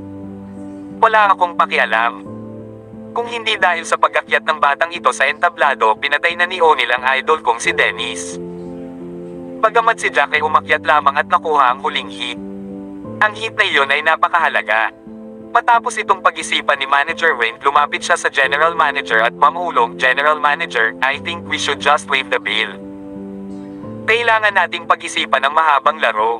Halos magkaroon ng aneurysm ang General Manager. Masyadong tanga ang manager na ito. Bakit niya tutulungan ang mga tagalabas? Ibinigay niya ito ng ilang mga pag-iisip at sa wakas ay sinabi, ang bayarin na ito ay higit sa $10 milyong. Hindi ko desisyon ang gagawin. Paano ito? Tatawagan ko ang aking amo at sasabihin sa kanya ang tungkol sa sitwasyon. Magdedesisyon tayo pagkatapos. Sa sinabi nito, umalis ang General Manager para tumawag sa telepono. Pagkaraan ng ilang sandali, muli siyang bumalik. Sabi ni boss, makukuha mo ang reward dahil nanalo ka sa laban. Kung susundin ang mga patakaran, ang panukalang batas ay mapapawalang bisa din. Nang marinig iyon, natuwa si Selena. Hinawakan niya ang kamay ni Jack, napabulalas, honey, this is great. Hindi namin kailangang magbayad at nakakuha pa ng $3 milyong. Sa sandaling iyon, hindi inaasahang nagpatuloy ang General Manager, gayunpaman, may kondisyon ang aming boss. Nagdilim ang ekspresyon ni Jack. Ano pang kondisyon? Dapat pag-isipang mabuti ng amo mo kung kwalipikado pa siyang makipag-ayos sa akin. Sa sandaling iyon, asar si Jack sa kung paano bumabalik ang kabilang partido sa kanilang mga salita. Bukod dito, kumuha pa sila ng isang Amerikano para maging kampyon sa arena na humantong sa pagkamatay ng napakaraming lalaking daksiyan. Napakabukas palad na ni Jack na hindi sirain ang kanilang buong establishmento. Anak, ang sanggit mo talaga. Ang amo namin ay ang nakababatang kapatid ng amo ng pamilya Roy. Para makausap kanya ay favorable na ang pakikitungo sa kanya. How dare you make such insolent statements? Napangisi tuloy ang General Manager, anak, swerte mo at papunta pa rin ang amo natin. Kung narito siya at narinig ang mga salitang iyon mula sa iyo, patay ka na. Masyadong mayabang ang lalaking ito. Malalaman niya rin kung ano ang panghihinayang. Ungol ni Britney sa nagngangalit na mga ngipin. Sa orihinal, dapat ay aalis na silang lahat pagkatapos ng laban sa arena. Gayunpaman, dahil sa curiosity, hindi umalis sa venue ang mga nanood ng arena match. Lahat sila ay interesadong malaman kung anong kondisyon ang hihilingin ng amo ng Lotus Bar and Lounge. Mukhang ayaw ng kanilang amo na pabayaan si Jack sa pagkain at bigyan siya ng $3 milyong na pabuyan ng ganoon din kadali. Kabanata 257. Buntong hininga, hindi ako makapaniwala na magiging napakakuripot ng kapatid ni Master Roy. Ito ay $10 milyong lamang at gayon pa man ay ayaw niyang makipaghiwalay dito. Hindi siya lalayo sa buhay. Nagpakawala ng mahabang hininga si Jack, mukhang relaxed. Nang marinig ang kanyang pahayag, mas maraming tao ang nawala ng himak. Masyadong relaxed ang taong ito. Iyan ay higit sa $10 milyong, ito ay hindi isang maliit na figure. Maraming tao ang hindi man lang kumita ng ganoon karaming pera sa buong buhay nila. Mayaman man ang pamilya Roy, hindi naman sila makakasamang mag-ipon hanggat kaya nila. Bukod dito, hindi mabayaran ng batang iyon ang sarili niyang bayarin at gayon paman, minamaliit niya ang $10 milyong. Wala silang ideya kung ano ang pinagmulan ng kanyang pagtitiwala. Tiningnan ni Jack ang oras at sumimangot. Mabilis lumipas ang panahon. Halos 11:30 PM na. Bibigyan ko pa ng 10 minuto ang boss mo. Kung hindi siya dumating in 10 minutes, aalis na ako. Kailangan ko pang matulog. Pagkasabi noon, inunat ni Jack ang kanyang likod bago nagpatuloy, kung hindi, baka malate ako sa trabaho bukas. Kaya mo bang pasanin ang responsibilidad na iyon? Napatulala ang lahat. Masyadong magaling umarte ang batang ito, talagang talented. Paano niya nagagawang paikutan ang kanyang dine at magdadaldal sa isang bagay na walang kabuluhan? Higit sa lahat, sinabi pa niya na ang isang tao mula sa isang first class na aristokratikong pamilya ay maaaring hindi makayanan ang responsibilidad na siya ay huli sa trabaho. Magkano ang sahod mo? Anong uri ng trabaho ito? Ibahagi mo sa amin. Gusto kong malaman kung kaya nating pasanin ang responsibilidad na ito. Isa akong general manager na may mababang sahod. $550,000 lang ang monthly income ko. Magkano ang kinikita mo sa isang araw? Babayaran kita, okay. Tawa ng tawa ang general manager na para bang nanunood ng comedy. Ang $550,000 sa isang buwan ay napakabuti. Oo, ang buhay ng general manager na ito ay lubos na marangya. Ang ilang mga tao ay nagsimulang mag-usap sa kanilang sarili. Samantala, ang mukha ng general manager ay puno ng kaligayahan, ninanamnam ang sandali. Bodyguard lang ako. Napangiti si Jack pagkatapos ay nagpatuloy, gayon paman, ang aking buwanang sahod ay $20 milyong. Kung sisirain natin ito, dapat ay $666,000 kada araw. Dahil plano mong bayaran ang sweldo ko sa loob ng isang araw, bubuuan ko ito para sa iyo. Mababayaran mo lang ako ng $600,000. Nakatayo sa tabi niya, napatulala si Selena. Masyadong matapang si Jack. Sinadya lang niyang awayin ang kabilang partido. Kung talagang asar sila, magkakagulo ang mga bagay-bagay.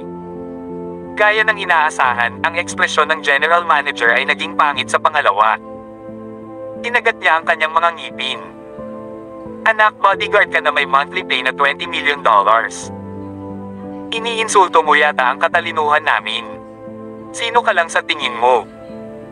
Kung sasabihin mong isa kang Marshal o King of War, baka maniwala ako sa iyo. Gayon pa man, wala ka. Normal bodyguard ka lang. Sa tingin mo ba maniniwala ako sa iyo? Pagkasabi noon, itinuro niya ang ilang malalaking lalaki na naka-black suit at sinabing, masyadong mayabang ang batang ito. Turuan mo siya ng leksyon habang papunta ang amo. Kunin ito bilang pagtatasan ng kanyang lakas. Pinatay ko na si O'Neil pero hinihiling mo sa mga basurang ito na patayin ako. Ano ka ba, tanga? Tumingin si Jack sa ilang malalaking lalaki, pakiramdam na walang magawa. Ang mga ordinaryong bouncer na ito ay hindi gaanong katapat para sa kanya. Anak, huwag mo kaming maliitin. Retiradong mersenaryo kaming lahat. Sa tingin mo ba average lang tayo, Diyos? Tama iyan. Masyadong masungit ang batang ito. Kailangan natin siyang turuan ng leksyon, kung hindi ay mananatili siyang malinlang sa kanyang lakas. Ang mga malalaking lalaki na naka-black suit ay matagal nang inis kay Jack. Mabilis nila siyang pinalibutan. Lahat po, huwag po kayong mag-away. Pwede nating pag-usapan yan. Natakot si Selena nang makita ang napakaraming malalaking lalaki. Honey, bumalik ka na. Dahil nangangati na sila, magbabanat ako ng konti. Sabi ni Jack na may nakaka-relax ng ngiti. Kabanata 258. Gayunpaman, hindi umatras si Selena. Sa halip, kinailan niya si Jack pabalik at sinabi sa tono ng pag-aalala, pakiusap, itigil ang pakikipag-away. Ang kanilang amo ay mula sa isang first class na aristokratikong pamilya. Kung sasaktan natin sila, katumbas ito ng pananakit sa isang first class na aristokratikong pamilya. Pilit nang umiti si Jack.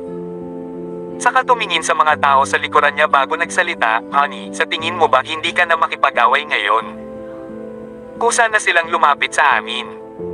Dapat ba akong tumayo dito at hayaan silang patayin ako?" Sa wakas ay napagtanto ni Selena na huli na ang lahat.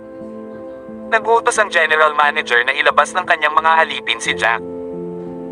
Hindi sila maaaring maging nakaupo ng mga pato. Napaisip siya pagkatapos ay umatras ng ilang hakbang. Mag-iingat ka kung ganoon. Kahit na kaya mo silang talunin, mangyaring huwag silang patayin. Sa oras na iyon, ang sitwasyon ay hindi na may iligtas. Tumango si Jack. Relax, utos lang sila nagtatrabaho. Siyempre hindi ko sila papatayin. Nakakatuwa talaga kayong dalawa. Sinusubukan mo bang magsagawa ng skit para sa amin sa oras na tulad nito? Tumawa ang isa sa mga malalaking lalaki. Parang akala nila matatakot tayo sa usapang ito. Sa tingin mo ba pinatay mo si O'Neil gamit ang iyong kakayahan? Maswerte ka lang na nakagawa ka ng huling hit ng si O'Neil ay malubhang nasugatan. Sabi ng isa pang lalaki. May isa pang lalaki na napangiti. I'm guessing that Marshal Dennis must have known some terrifying fist technique.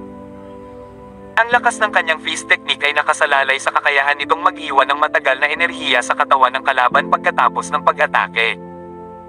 Maaaring hindi ito gaanong at halos hindi maramdaman ng kalaban ang pinsala.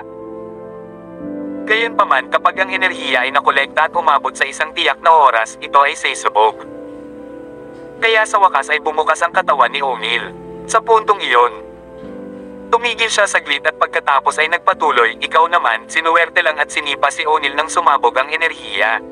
Kaya ganoon iyon. Gaya ng inaasahan sa isang marshal, napakahimala na pamamaraan ng kamao. Kaya pala. Dito ako nagtataka kung paanong ang isang walang pangalang sundalong tulad niya ay agad na naalis si O'Neil. Kaya iyon ang dahilan. Napakaswerte niya talaga. At naiintindihan ko na ang iba pang mga bystanders ay pagdating sa kanilang sariling realization. Ang eksena kung saan pinatay ni Jack si O'Neil sa isang sipa lang ay labis nilang ikinagulat hanggang sa puntong naisip nila na si Jack ay isang hari ng digmaan o maging ang Diyos ng digmaan. Sa karagdagang pagsasaalang-alang, sa wakas ay nalaman nila ang dahilan. Nang makitang pareho ang naging conclusion ng lahat, gumaan ang pakiramdam ni Jack. All the while, gusto niyang maging low profile. Nais lamang niyang manatili sa tabi ng kanyang asawa at anak na babae at lumipas ang kanilang mga araw sa kapayapaan ng hindi naaabala. Kung hindi, magkakaroon siya ng mga taong naghahanap upang makuha ang kanyang pabor saan man siya magpunta sa mga hindi tapat na salita. Ang pag-iisip pa lang ng ganoong buhay ay sumasakit na ang ulo niya. Kung hindi dahil doon, hindi na kailangang magsuot ng maskara o shades ang sarili niyang alagad na sila na Zex bago lumabas. Kanina, para mailigtas si Dennis, napilitan siyang kumilos. Gayunpaman, si Dennis ay isang marshal. Kung matalo niya si O'Neil, ilantad niya ng sarili niyang lakas at magdadala ng mga hinala. Upang itago ang kanyang pagkakakilanlan at panatilihing sikreto ang kanyang nakakatakot na lakas. Ginawa ni Jack ang hakbang na iyon na nagparamdam sa lahat na ang pagkamatay ni O'Neil ay malamang na dahil kay Dennis. Siyempre, maswerte rin siya na nakalaban ni Dennis si O'Neil sa isang dragged out na laban at napakaraming suntok ang napunta sa kanyang kalaban. Talagang nagkaroon ng kaunting pinsala ang kanyang kalaban kaya ginawa itong isang kapanipani walang kwento. Tungkol naman sa kanyang pagsipa sa leeg ni O'Neil na humantong sa pagkawasak ng kanyang dibdib at tiyan, sinadya itong gawin para maramdaman ng iba na may sira. Madi-divert din ito ang atensyon nila kay Dennis. Tama ka.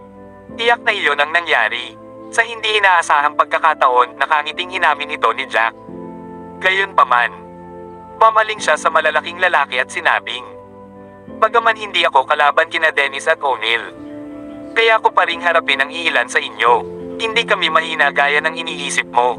Isang lalaki ang sumugod sa kanila pagkatapos tumawa ng malakas, nagpadala ng suntok kay Jack. Bahagyang lumingon si Jack sa gilid at iniwasan ang atake ng kalaban. Sa pamamagitan ng isang backhanded pull, isang malakas na surge of force ang naging dahilan upang mawala ng balanse ang kalaban dahil agad itong bumagsak sa lupa. Motherfucker, ang bilis mo. Dalawang iba pang mga lalaki ang sumalakay kay Jack mula sa magkaibang direksyon. Kabanata 259. Nagpadala si Jack ng dalawang magkasunod na sipa na nagpalipad sa kanyang mga kalaban bago sila bumagsak ng malakas sa sahig. Pinaliktad niya ang kanyang mga kamay para sa dalawa pang suntok na natangay ng isa pang dalawang lalaki. Gayunpaman, mabilis silang umakyat pabalik sa kanilang mga paa. Mas mahina ang lalaking ito kaysa kay Dennis. Bulalas ng isang tao. Tama iyan. Kung may lakas siya kay Dennis, hindi na makakabangon ang limang iyon. Baka umubo pa sila ng dugo ngayon. Britney chimed in. Swerte lang si Jack kanina. Siguradong binigyan niya ako ng takot nang akala ko ay may lakas siya ng King of War. Matigas lang pala ang kilos niya. Oo. Sa pagsubok na ito, ang kanyang tunay na lakas ay malalantad anumang oras sa lalong madaling panahon. Tumango naman si Matt. Kung hindi para sa Marshal Dennis na gumugol ng maraming oras sa pakikipaglaban kay O'Neil, si Jack ay napatay kaagad. Kayo, sumali kayo. Tiningnan ng general manager ang isa pang napakalaki na lalaki at sinabing sabay-sabay mong puntahan siya. Ayaw kong maniwala na matatalo tayo sa lalaking ito. Sa sandaling iyon, ang iba pang ilang mga lalaki na hindi sumali sa away ay biglang sumugod kay Jack ng sabay-sabay. Sa kasamaang palad, hindi pa rin sila kalaban ni Jack at sunod-sunod silang pinalipad. Makalipas ang ilang oras, lahat sila ay nakahandusay sa lupa at ang ilan ay umubo pa ng dugo. Walang silbi. Ni hindi mo siya matatalo sa sobrang dami mo. Galit na ikinuyom ng general manager ang kanyang mga kamao habang sumisigaw. Napatingin si Jack sa gawin niya saka kumaway sa kanya. Dahil sinabi mo na wala silang silbi, dapat kang lumapit sa akin. Pagkasabi nito, ibinigay sa kanya ni Jack ang gitnang daliri lalo pang tinutuya siya. Halika, halos magkaroon ng aneurysm ang general manager. Backseat driver lang siya dahil wala siyang alam sa pakikipag-away. Sa sandaling iyon, pumasok ang isang lalaking may malaking talbog na tiyan kasama ang ilang lalaking nakasuot ng itim na suit na may hawak na tabako sa kanyang kamay. Bakit kayo nag-aaway? Nagbigay ang lalaki ng aura ng isang ruler. Bagamat katamtaman ang kanyang hitsura, malakas ang kanyang presensya. Boss, ang batang ito ay walang galang. Sinasabi niya na hindi ka karapat-dapat na makipag-ayo sa kanya. Isa lang itong tahasang paninirang puri sa ating pamilya, Roy. Kaya sinabi ko sa kanila na medyo pagalitan siya. Gayunpaman, ang batang ito ay hindi inaasahang malakas kaya magalang na ulat ng manager pagkatapos niyang humakbang pasulong at yumuko. Puminga ng mabagal at mahabang buga ang lalaking may hawak ng tabako bago sinabing basta malakas siya. Nag-aalala ako na hindi siya magiging malakas. Pagkasabi niyo na inilainggan niya si Jack. Bata, kaya kung i-slide lahat ng ating mga nakaraang salungatan. Ang panukalang batas na ito na 10 milyong dolyar ay maaari ding iwaksi. Tungkol naman sa 3 milyong dolyar na reward, sa iyo na rin iyon. Sa puntong iyon, puminto muna siya saglit bago napangiti. Gayunpaman, pinatay mo ang eksperto na ginugol ko ng malaking halaga para kunin bilang kampyon sa arena. Nahihirapan akong patakbuhin ang negosyo ko sa hinaharap. E ano ngayon? Hindi ba pinapirma sa amin ng iyong laban sa arena ang isang form ng pahintulot? Hindi kaya ang arena champion lang ang pwedeng manalo habang ang ibang challengers ay matatalo lang?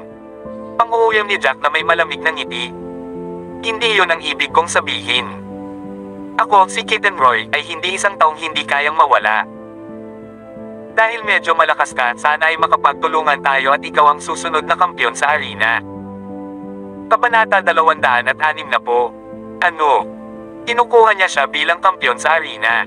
Bulalas ng ilang tao nang sa wakas ay naunawaan na nila ang nangyayari. Delikado maging champion sa arena. Ang pakikipagtagpo sa isang eksperto ay magiging kasing ganda ng kamatayan. Kahit na ang kalaban ay mabait na hindi pumatay, malamang na siya ay may kapansanan. Sabi ng isa pang nakabantay. Gayunpaman, ang kampyon sa arena ay isang kumikitang posisyon. Ang sweldo ay hindi tinatala kada buwan ngunit sa halip ay bawat laban. Kapag may nagrehistro para sa hamon, magkakaroon ng laban. Tumunog ang iba. Ang swerteng lalaki. Na-wave niya ang kanyang bill, nakakuha ng $3 milyong at higit sa lahat nakahanap siya ng trabaho. Hindi na kaimik si Matt. Noong una ay umaasa siya kay Jack na tanggapin ang hamon at mapatay ni O'Neil para lamang makadagdag siya sa paghihirap ni Selena. Hindi niya inaasahan na ganito ang kalalabasan. I'm sorry pero hindi ako interesado. Bukod dito, ipinapayo ko sa iyo na itigil ang mga aktibidad na ito, kung hindi maaaring sarado ang iyong bar. Paalala ni Jack sa kanya sabay kibet ng balikat. Kuya, marunong ka talagang magbiro. Ito ang teritoryo ng isang first class na aristokratikong pamilya. Ang isang ordinaryong tao ay walang autoridad na isara ang lugar na ito. Kumagalpak ng tawa si Kitten saka pinaikit ang mga mata. Hindi ako mahilig magpatalo. Tatanungin kita sa huling pagkakataon. Ikaw ba ang magiging kampyon sa arena? Pareho ang sagot.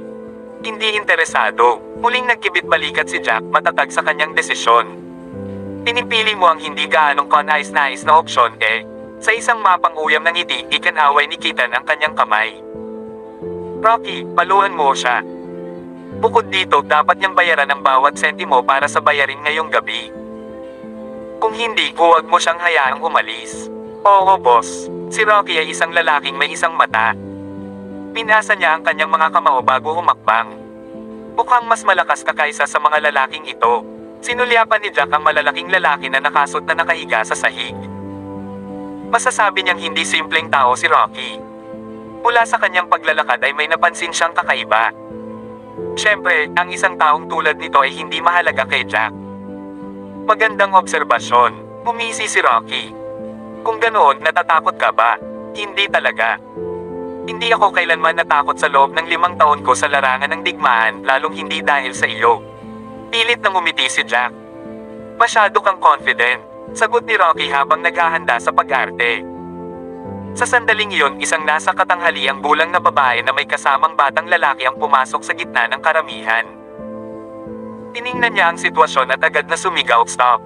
Nagulat si Rocky at agad na tumalikod na malakas na bumati sa kanya, "Mrs. Roy, honey, anong problema?" Agad na kumunot ang noo ni Kitten na may pagtataka sa mukha.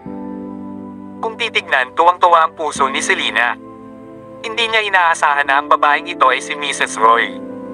Iniligtas lang ni Jack ang kanyang anak sa zoo noong umaga. Hindi katakataka na nakapag-alok siya ng $50 milyong bilang gantimpala ng ganoon lang.